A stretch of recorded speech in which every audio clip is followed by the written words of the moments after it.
Bom, galera, nessa aula vamos ver então uma das formas de resistência à ditadura militar, que foi a luta armada.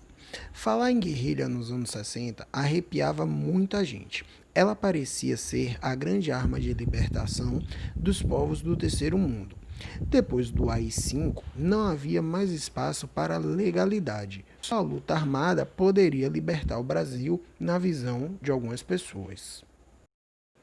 Desde 1968 já existiam ações guerrilheiras no Brasil, mas o grosso mesmo foi entre 69 e 73. Havia um cacho de grupos de luta armada diferentes nos objetivos e nas estratégias, embora no final todos visassem ao socialismo. Já se disse que as esquerdas só se encontram na cadeia, né? Bom, uns achavam que o primeiro era preciso derrotar a ditadura, outros achavam que já era possível lutar imediatamente pelo socialismo. Uns achavam que primeiro era preciso organizar os trabalhadores e depois se lançar na guerrilha. Outros achavam que através da luta guerrilheira os trabalhadores iriam se organizando, e uns achavam que a guerrilha urbana era mais importante, outros que era rural, ou seja, diversas formas de encarar como deveria ser a luta armada. Bom, não vamos falar sobre os detalhes das organizações. Basta você ter uma ideia geral de como funcionavam. Veja só quais eram as mais importantes. A VPR, que era a Vanguarda Popular Revolucionária, o MR8, que era o Movimento Revolucionário 8 de Outubro, a ALN, Ação Libertadora Nacional, o PCBR, que era o PCB Revolucionário, o PCdoB e a VAR Palmares. Bom, quem eram esses guerrilheiros? Não eram muitos, apenas algumas centenas. Os simpatizantes, que eventualmente podiam esconder alguém em casa ou contribuir com dinheiro, não iam além de uns 1000 e poucos. Apesar de sonharem com a revolução proletária, havia poucos operários ou camponeses. Os líderes geralmente eram antigos comunistas, rompidos com o partidão, no caso o PCB, o Partido Comunista Brasileiro, que era contra a luta armada. Ainda tinha um grupo importante de militares desertores do exército. Muitos guerrilheiros eram como talvez você, ou seja, com 17, 18 anos, estudantes e secundaristas ou que tinham acabado de entrar na faculdade. A maioria dos guerrilheiros foi presa antes mesmo de começar a luta armada no campo. Na verdade, a guerrilha ficou sendo urbana mesmo, sem repercussão maior. Houve algumas tentativas de panfletar na porta de fábricas e um grupo chegou a levar um caminhão cheio de comida para distribuir na favela, anunciando aquela como a primeira de muitas expropriações revolucionárias que o povo fará daqui em diante. Por ilusão, a repressão do governo agia com muita eficácia e rapidamente os grupos foram desmantelados. No final, tinham de assaltar bancos, expropriar a burguesia financeira, como diziam, para levantar fundos para a luta e sequestrar embaixadores, que jamais foram mortos nem torturados, em troca da libertação de presos políticos. Desde o início da guerrilha, cometia muitos erros. Para começar, os guerrilheiros consideravam-se marxistas, mas poucos haviam estudado Marx e Lenin com profundidade. Ninguém tinha feito uma análise profunda da sociedade brasileira para ter certeza de que aquela era a melhor estratégia a ser seguida. Por exemplo, sonhavam com a guerrilha camponesa num país enorme, que já era urbano e industrial. Queriam buscar seus próprios caminhos políticos, mas no fundo imitavam modelos de outros países, como Cuba e a China, que tinham passado por revoluções. Falavam em nome dos trabalhadores, mas jamais tiveram um contato maior com a população. O povo, dominado pela propaganda oficial e pela imprensa censurada, os ignorava ou os tratava como bandidos, sequestradores e assaltantes de bancos ou terroristas. Viviam tão fora da realidade que só faltaram dizer que as vitórias do governo, pulverizando a guerrilha, eram a mostra do desespero da burguesia em sua crise final. Bom, a única tentativa com alguma consistência foi a guerrilha do Araguaia, que se desenvolveu mais ou menos entre 72 e 74, organizada pelo PCdoB. Lembremos que, na época, ao contrário do PCB, que era de linha soviética e contra a luta armada, o PCdoB seguia o socialismo chinês, o maoísmo, e apoiava a guerrilha. Pois bem, No começo dos anos 70, grandes empresas do Sudeste e multinacionais investiram em pecuária extensiva na região do Tocantins-Araguaia. Quando chegaram lá, havia pequenas roças na mão de camponeses poceiros. Não tinham documentos legais da propriedade da terra, apesar de trabalharem nela havia muitos anos. Muitas vezes, a terra era pública, ou seja, pertencia ao governo. Os grandes investidores fizeram grilagem das terras, ou seja, tomaram ilegalmente dos poceiros. Quando o camponês não queria abandonar, ateavam fogo no barraco e destruíam a plantação ou espancavam os moradores. Como você pode perceber, a luta de classes entre os grandes grileiros e os poceiros era do B quis aproveitar essa potencial revolta e chegou na região para montar uma base de treinamento. Foram descobertos pelo exército, que deslocou para a região milhares de soldados para combater 60 guerrilheiros apenas. Numa região isolada da maioria do país, imprensa censurada, as pessoas só sabiam alguma coisa através de boatos, mas na região do Araguaia até hoje se recorda do que aconteceu. Muitos militares abusaram do poder e espancaram brutalmente a população para que revelasse os esconderijos dos guerrilheiros. Os prisioneiros eram torturados de forma bárbara e muitos encontraram a morte depois que o corpo virou uma massa de pedaços de carne e sangue. Os guerrilheiros mortos foram enterrados em cemitérios clandestinos e até hoje as famílias procuram seus corpos. Em 74, a guerrilha do Araguaia estava destruída. O que dizer sobre essa loucura toda? Bom, foram adultos e jovens, homens e mulheres, muito ainda adolescentes, que tiveram a coragem de abandonar o conforto do lar, a segurança de uma vida encaminhada, a tranquilidade da vida de jovem de classe média para combater um regime opressor com armas na mão. Pessoas que dão a vida pelo ideal de libertação de seu povo não podem ser consideradas criminosas, mesmo que a gente não concorde com os caminhos trilhados. Eles mataram, certamente, mas nunca torturaram, nem enterraram suas vítimas em cemitérios clandestinos. E se o tivessem feito, nada disso justificaria a tortura e o assassinato executados pelo Estado. Além disso, seria mesmo inadmissível pegar em armas contra um regime antidemocrático ao povo brasileiro. Que moral uma ditadura tem, por exemplo, para definir como deve ser combatida? Bom, você já sabe que tudo que a gente comenta deve ser levado para o lado da reflexão.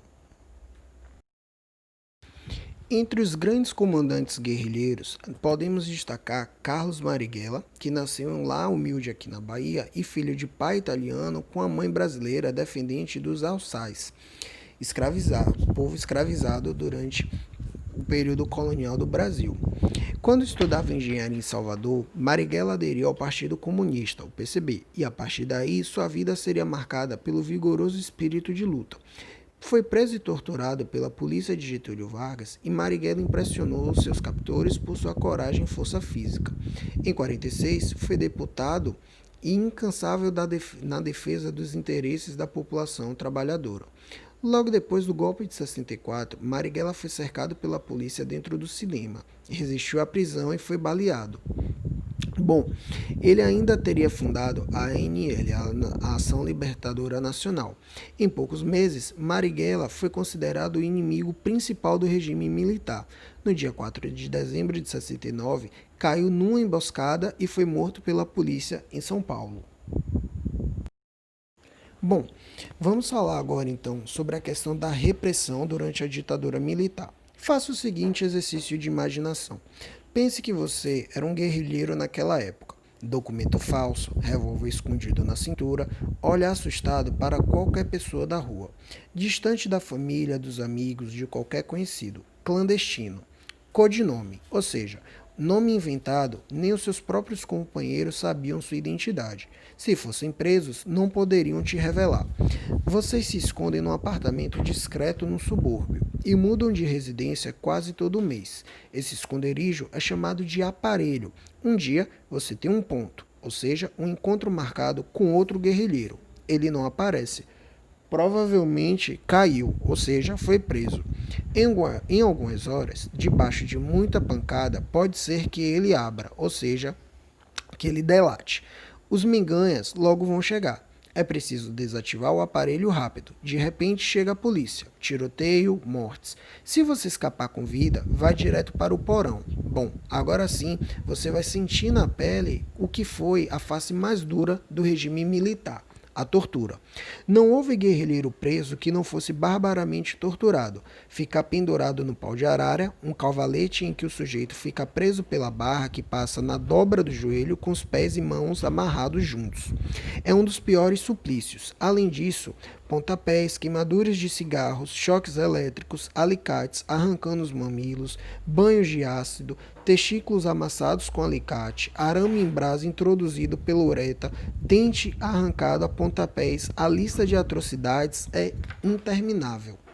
Os torturadores são animais sádicos? Bom, talvez, mas da maldade pura e simples havia uma necessidade estratégica. A tortura extraía confissões em pouco tempo, dando oportunidade de prender outras pessoas que também seriam torturadas, revelando mais coisas e assim por diante. Infelizmente, a tortura revelou-se bem eficaz.